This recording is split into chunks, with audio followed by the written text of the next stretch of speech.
Hello everyone. Okay, now we continue for chapter 5 part 2.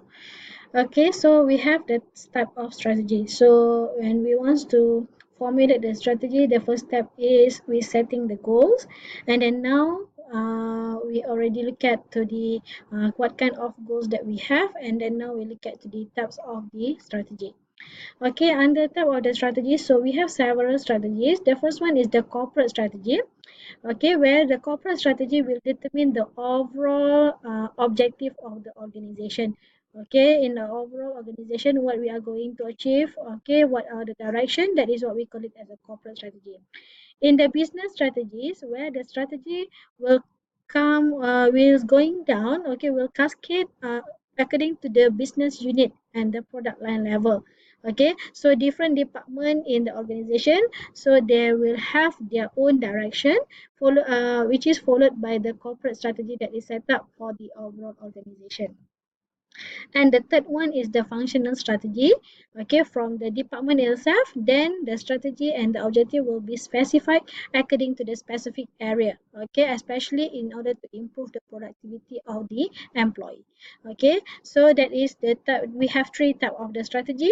The first one is the corporate strategy, which is the overall of the organization, and then business strategy, which is we will cascade the strategy according to each of the department's direction, and from the business strategy we formulate the functional strategies, which is we will look at on the specific area, okay, to that is daily with the strategies direction. Okay, and then when we already have the activities to be implemented, what are the action that to be implemented, then now we want to formulate the strategies, okay, to implement the strategy. The first step is we set the goals as I mentioned earlier, and then second step is we analyze the organizational SWOT analysis, which is strength, weaknesses, or opportunity and threat. And then the third one is we will match the organization and the environment. Okay, that is we analyze in the SWOT analysis. Okay, so that is the three step of formulating strategy. So the first step is we will set the goals.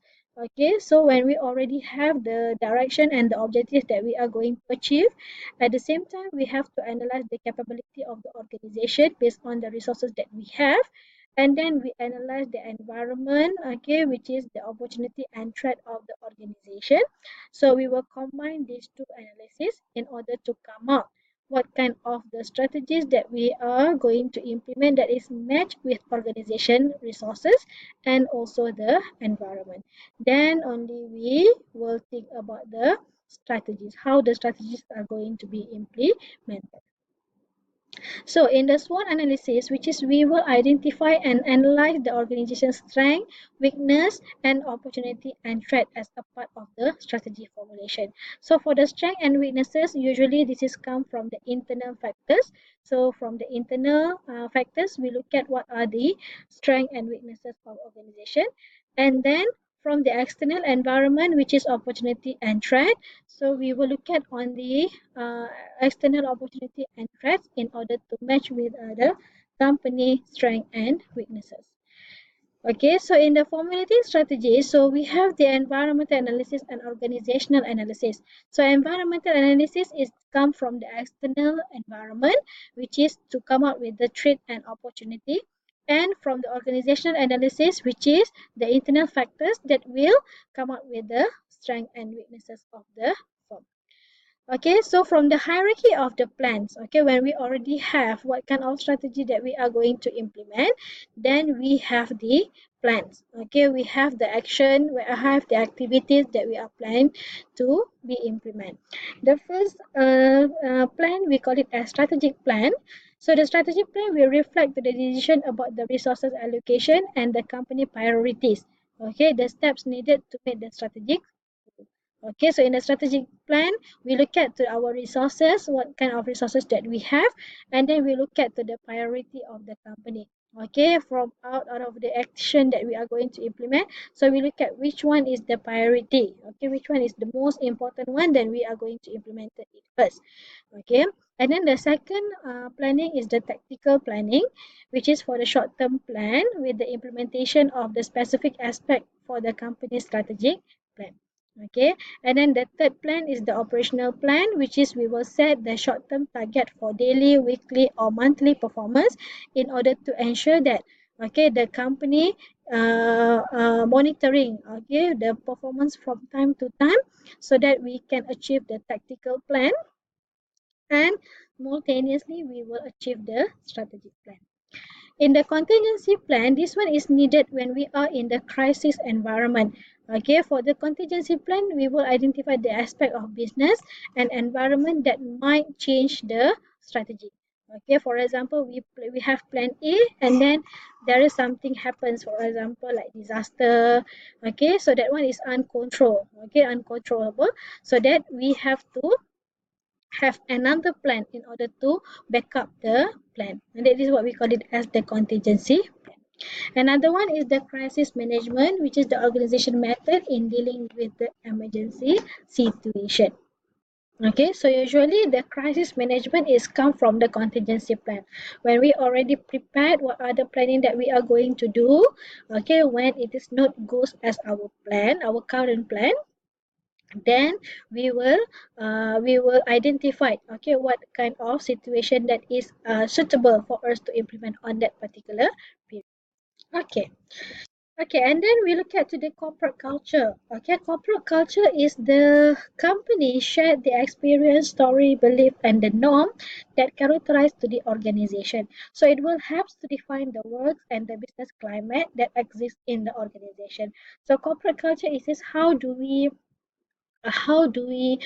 share okay the experience and the stories of the success stories about the organization to our employees so that the employee will be motivated okay will increase their motivation and productivity okay based on the shared experience okay that is what we call it as the corporate culture. So, in the communicating the corporate culture and managing change, so usually we implement the corporate culture because of we want to change the nature of the workplace. Okay, so the manager themselves must have the clear understanding about the culture. So the manager itself has to know what kind of culture that we are going to implement in our management. And then we have to transmit the culture to others in the organization. So from the managers, they have to educate the culture, they have to share the knowledge with the employee belongs to their department. And then when the employees already adapted with the culture, then we have to maintain the culture by rewarding and promoting those employees that is understand it and implementing it.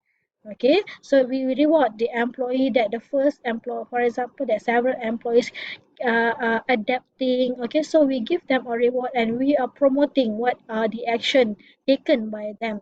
Okay, so that is how do we maintain the culture. So another employee will learn from that particular employee. So when we want to manage the change, okay, when we want to change the culture of the organization, there is a three stages.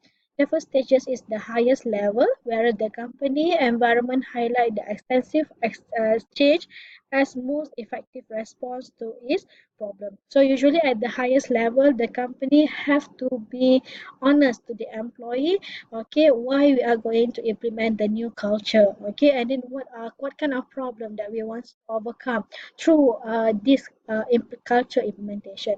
And then the second stages, which is the top management, begins to formulate the vision for the new company. So when we already adapt with the new culture, when we have what kind of culture that we are going to implement, then we have to set the objective. Okay, from this culture, what kind of objective that we are going to implement. For example, like company want to implement service culture. Okay, what kind of the objective for service culture? Maybe we want to provide a good, better service to our customer. We want to reduce the delay time. We want to reduce the complaint. So that is the vision. Okay, that we have to, that we want to adapt, that we want to implement. Okay, through this new culture.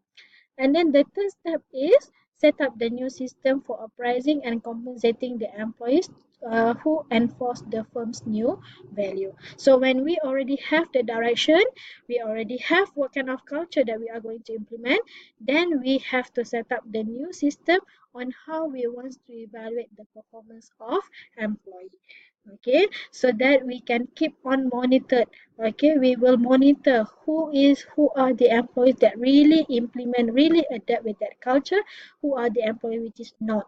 Okay, so we can focus. Okay, what kind of action that we are taken, that we are going to take for this kind of group of employee, what kind of reward that we have to give to this kind of the employee. So that is how do we manage the culture.